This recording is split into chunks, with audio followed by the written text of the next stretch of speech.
So with your hyper focus, which is your root, your creativity, your sacral, the power that you have in creating this thing is your solar plexus. When these three things align, then when you set the manifestation up, everything aligns automatically. Wow.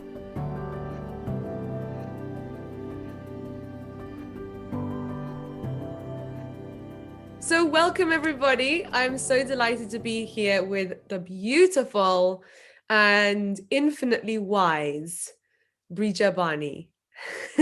So I am so intrigued by so many things that you do. I don't even know where to start. I mean, we've actually, to give you guys some background, Bri and I have met before. We are friends. We are cheerleaders for each other, cheering each other on our spiritual journeys. And but Bri, you actually come from a very spiritual family. Is that right? Like you've grown up with a lot of spiritual practices. Yes, there are actually, my grandfather was, you could say it just runs in the family. Like it's a part of the bloodstream. Like you wake up and you like have to do your diyas and you have to do your morning rituals, and like you're not supposed to eat until unless you're not done meditating or done praying. And Right. it's like you need to keep the house clean. It's like the same spiritual tools that we have in our daily routines. That is something that I grew up to from when I was a kid. And even the diets, like no onions, no garlics, no, you could say, nothing that is going to distort the mind is what Master even says. So it's like something similar to the diet that he's also following, that we've been following ever since we were a kid. Surprisingly, we couldn't have cakes on our birthdays. Okay, so you grew up with a lot of spiritual practices, including no birthday cake. I didn't even know that was a spiritual practice. Like you're teaching me new stuff every day. Wow. Okay. And now fast forwarding to today, I see on your Instagram bio that you are a shaman. Yes. So I have this image in my mind that a shaman is like a man with a long gray beard and then he lives in the forest. Yes, and he How has. accurate is that? You haven't got a Okay. beard, so I Okay, you think know you what? need to We can tell me have a some more about the mustache with truth of this. being a shaman. Have a mustache with this. There we go. We can pretend that we have a mustache, everyone. So basically, we work with the nature. And we use the forces of the nature to help people heal. Like, so we are the kind, how people say, like, we see things, we hear things, we sense things. It's like every single thing that you experience at a normal level, it is enhanced for us. Wow. Okay. And some shamans, like majority of these rituals include, you could say, things like psychedelics and herbs. We actually call them healing herbs and not psychedelics, like that way, because they are used to heal people. They're not used to just be consumed and like the Yeah, whole to have a theory. drug trip kind of thing. Yeah, Yeah. it's way beyond that. And it's also learning that you and the nature are the same. It's a very intense process. Like when you go through it, you're going to be like, what am I doing? And then at one point you feel like you're going crazy, because it's like you're dancing and you're in the meditative state, but you're also seeing everything, but you're also every single where, but you're also nowhere. So it's like, what is going on? And then you start getting used to that. Yeah, that Wow. sounds insane. So I'm guessing that you have a sort of like shaman teacher or something that guided you through this process and like gave you the plant medicine and gave you the powers. Is that how No, it kind of works? no. You don't have to take plant medicine. It's like we have a study on that, but that's like a separate thing. So there are like Okay. different kinds of shamanic practices as well. Like even Right. it's branched out. So it's like the one that I learned was to work with nature, which of course has herbs, but not to an extent where you could say I can freely experiment with them. They take us through these meditative states, and it is up to the energies or the spirits around us to accept us. Because if they don't accept us, then we cannot move on to the other level. Right. So it's like Okay. the teacher is just like, oh, you have to do this. You will be initiated, but I will just guide you through the process. Rest is between you and the spirits. Wow. So what do you need to do to like pass the test to reach the next level? Surrender. Surrender to the whole process. Wow. Without letting your ego, get in the middle, without the fears getting in the middle. So it's somewhat like being in complete control of yourself. Because through my journey, I realized that, wait, maybe it isn't about this whole thing. Maybe it's about the fact that we're all connected.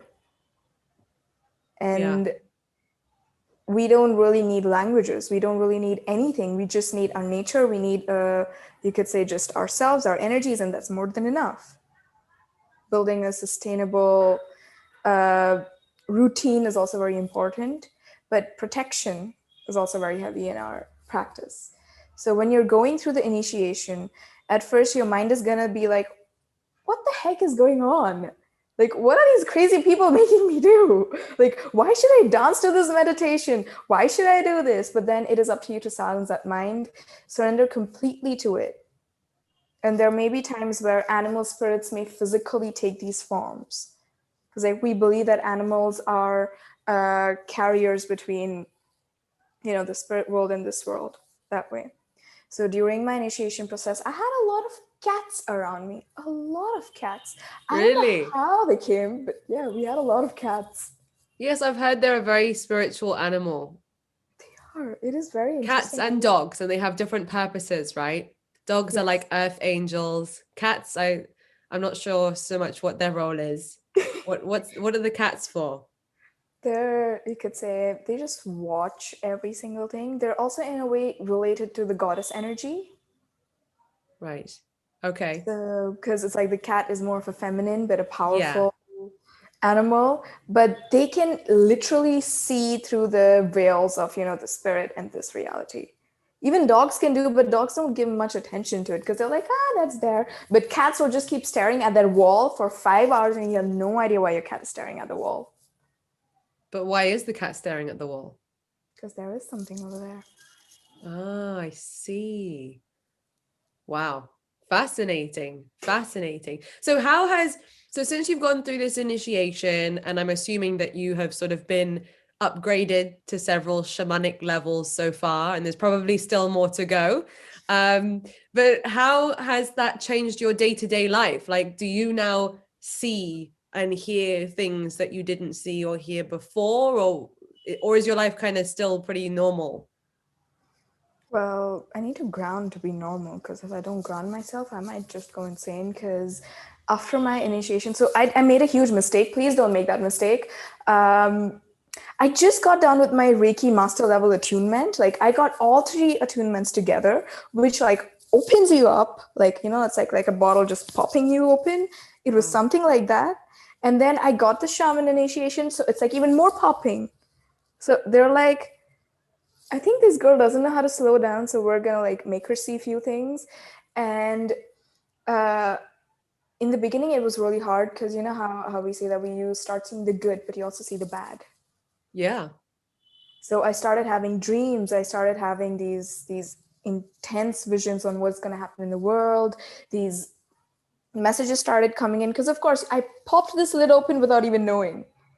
Right. So So that's suddenly you saw more of everything. yes. And then it's like, of course, you can shut it out if you don't let them in. That was gladly that I knew that thing. So it's like whenever I started sensing spirits around, I was like, no, that's it. All I had to say was no. And they went away.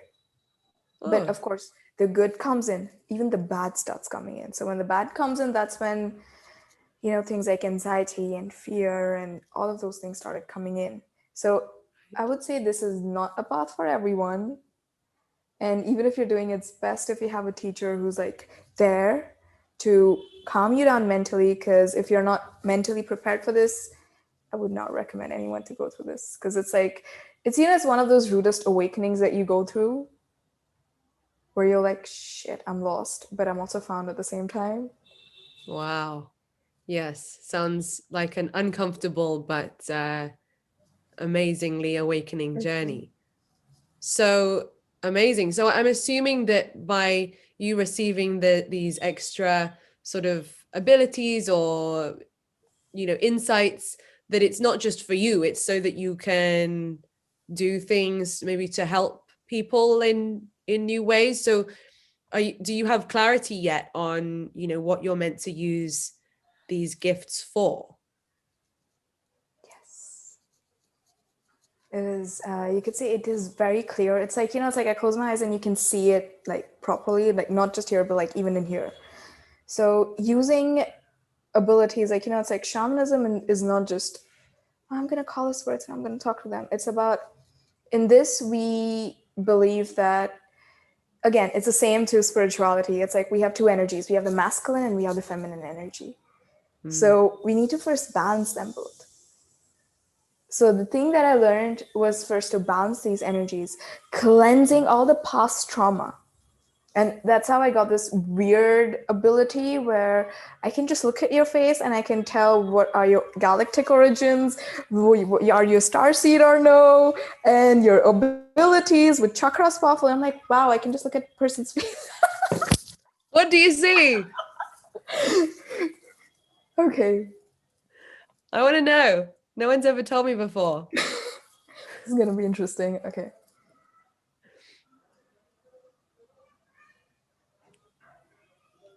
It is somewhat related to Andromeda Galaxy. Like, it's like a really higher level dimension.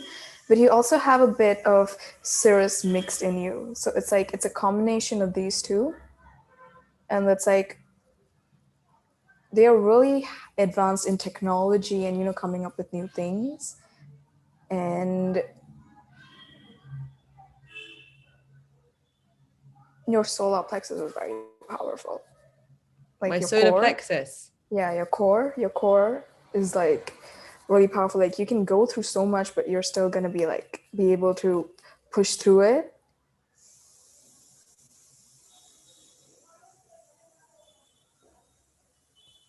And you have a lot of guides behind you. Okay. They're there. They're there. Finally. Okay, we close it up again. We close it off again.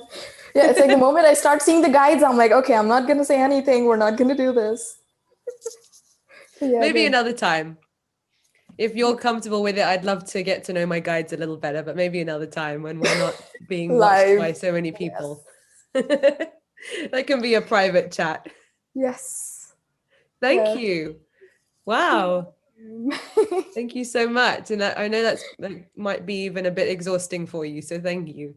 Yeah, it's completely normal. So my mom says that even when you do things like this, it's like the universe flowing through you. So it's not going to be exhausting. It has to be more energetic. So I'm Oh, like, okay, I'm good. going to keep this in mind. Oh, that's good. Because I've heard from some people that when they, you know, tap into different powers that they have, it can totally drain them. Maybe that's perhaps if they've kind of just accidentally found these abilities rather than kind of trained through them, or why do you think that could be? The root chakra. This is why grounding is super important. Like, I don't care how many abilities you want to develop, go for it. But if your root chakra is messy, the grounding is not there, you're not connected to the earth, the energy is going to get pent up in your body, and then you're going to end up, you know, feeling drained and tired and fatigued, and like your body is literally going to start giving up, because it's like Wow. there's so much energy coming through it, so much information coming, but where is it going? Where's excess of it going? It needs to go in the earth, because earth itself is a neutralizer. So when you allow these energies to like flow completely from top to bottom, and you open Yeah. the root and it goes in the ground, so it's like you are at peace no matter what happens, because Hmm. you're stable, you're secure, you're safe. And that's why Mm. grounding is such an important thing. I feel like it's a reminder for every single individual who is on this journey. If you don't ground yourself, you are literally harming yourself in a way. Like you can open your third eye, you can open whatever you want to, but first secure your ground. You know where you Wow. stand, because otherwise it's gonna mess you up big time. I've had people who were like, I tried opening my third eye and then I was in a mental asylum for a few years. I'm like, how did you try it? And they're like, oh, I forcefully try to open it. I was like, that's why. Right. Yeah. This makes sense. Grandmaster Akshar says the same thing. Like, you shouldn't just go on your own little adventures with mystical things. Like, you need to have your spiritual masters there. You need to be in good hands. Don't just go experimenting with random stuff in this realm. Wow. So how can we ground our root chakra? Is it literally by grounding outside or through meditation, or what? How do you ground? I usually have, so it's like there's this meditation that I've been doing since 2 years. It's the candlelight meditation. So it's like you just have a candle and you stare at the flame for like about 5 to 10 minutes. Because like your root chakra is also, it's like with focus. People who have hyper focus, their root chakra is like very powerful. So if you have a Right. if you're like really focused, like if you're so into something that whatever's happening around cannot disturb you, you're safe, you're secure over here. Yeah. It's going to help you build that stability. And also the thing with this candlelight meditation is that it purifies you. It purifies your mind, because we deal with overthinking, we deal with so many thoughts on a daily basis. And fire is the element of purity as well, right? Like we do the fire breathing and every single thing. So we're just asking them to, like, okay, we're going to stare at it, and then your eyes may get watery, you might start crying, and it's just a release. One is a candlelight meditation. The second is just, this is what Master taught me, because like before you met me, like before this time when you met me, I was like all over the place. Right. I was all over the place. Like I didn't have any stability. I was here, I was there. I was like not pausing and exertion and stuff like that. So over the time, I realized that, wait, I can just put my feet down on earth. I can feel the ground. It doesn't have to be nature. You can just put your feet on the tiles or wherever you are. Take a deep breath in, breathe out, and feel the energy rushing through your feet into the ground. And then there's yoga, of course. Yoga is the best way you can ground yourself. Incredible. Wow. So I wonder actually if maybe, hang on, let me just plug, whoops, let me just plug my computer in. I wanted to ask you a question about my chakras, if that's okay. Yes. Yes. Hold on a second. So, as you know, Bree, I have been editing the documentary about Master Sri Akashana's journey to mastery, right? Yes. And I was coming up to the final week or so of the edit. And you can imagine, obviously, the things that are being shared in this documentary, a lot of it's being shared for the first time, because we are now at a place where, we are ready for this information to be shared. But with any kind of, brand new level of information being shared, I'm sure there's also energies that don't want it to be shared. So it's been an interesting experience for me to be creating this documentary. And just as I was going to edit the scene, which is one of the most important scenes of the documentary that is up there in the divine mountains of the Himalayas, my sacral chakra just completely almost paralyzed me with pain and with tightness, that I had no mobility. I could barely move. Even doing something like yoga was very, very painful. And it wasn't because, I had been exercising and I pulled it. And I really, the timing of it was so connected to the fact that I was editing this very important scene. At first, I was thinking, is this something that's holding me back or that's trying to stop me? But then I decided to look at it the other way and think, maybe, you know, I asked for a lot of energy, a lot of creativity, a lot of help and support and guidance to create that scene. And when I learned a little bit more about the sacral chakra being the chakra of creativity, I was thinking, what if I've just been like, boom, dumped with so much like energy in that area that my body didn't even really know how to handle it. Like my vessel was, you know, it was almost too much. So as soon as I flipped it like that and I thought, okay, let me just see if I can channel this energy into the documentary. I kid you not, that scene, it was the easiest scene to make in the whole documentary. It was effortless. Like every segment of the documentary, right? Every scene is like 5 minutes on average. But to create a scene that is 5 minutes, I have to look through 18 hours worth of footage to find this moment, this word, that, you know, that angle to turn it into this story. Normally that takes a long time, but with this scene in particular, with all of these, what I feel like were energies supporting me, I would just click on a random clip and it would be the right clip to use. I would search through, what music shall I use as the soundtrack? First song I listened to is the perfect song. And it was just, it wasn't me creating it. I really felt like it wasn't me creating it. And as soon as I finished that scene, all the pain melted away. It was bizarre. So that's me just talking about what I witnessed, but I'd love to hear your knowledge about that. If you have a sort of more expert opinion on what any of that could mean. That was very beautiful that you witnessed, and plus it being the Himalayan mountains. You were basically, like you said, sacral is a very powerful center, very powerful energy center. And you are very creative. You are very creative, and you know that. Mm. It needed some kind of healing.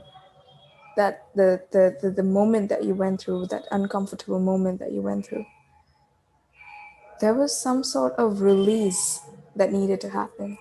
So when you channel that from your sacral to your crown, and then you put the creativity out there, it wasn't the pain, it was the pent-up energy.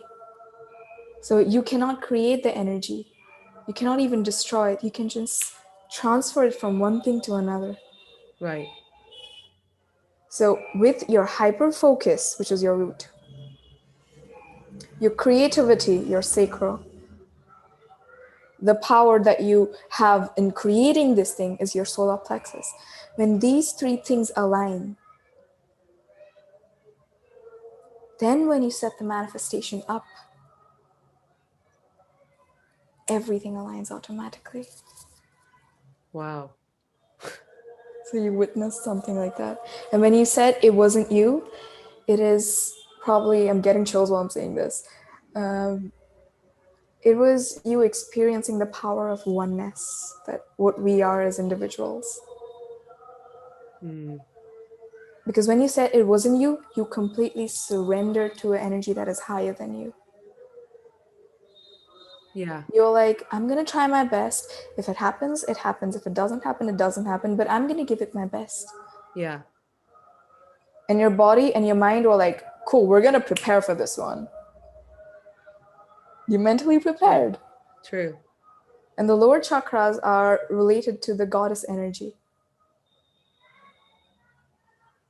Because in the, when was this around last month or Several weeks ago. Yeah. several weeks ago? Yeah. Quite recently. It was, it's very interesting because there's this period in our Indian this thing, a month. So that was a time where majority of the rituals happen, like the auspicious rituals happen in India related to goddess. Remember I was telling you about Navratri, the festival of goddesses? Yeah. So it was probably something related to that. So, and you yourself are a goddess. So it was you learning to honor those energies, learning to honor those things. And plus, the fact that the footage was from the Himalayan mountains, which is like the origins of every single thing. Mm. So every single thing was aligned. Every single energy was like, you know what? We're going to support her because she deserves it. I think that's all that I think I can say at this moment. Thank you.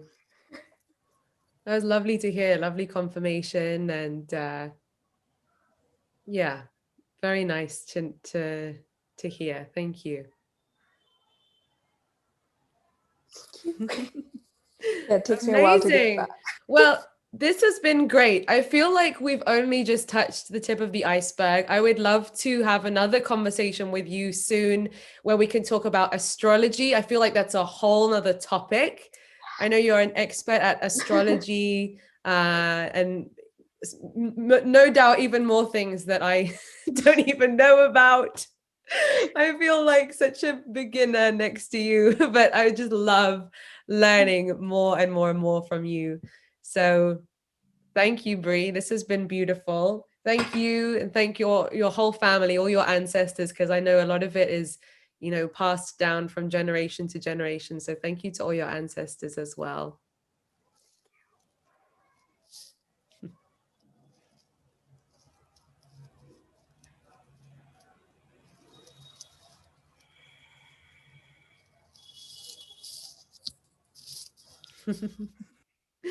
Wonderful. Okay, my darling. Well, have a beautiful rest of your day, and we'll speak soon. And I can't wait for our next conversation. Me too. It'll be very exciting. Thank you so much. Wonderful.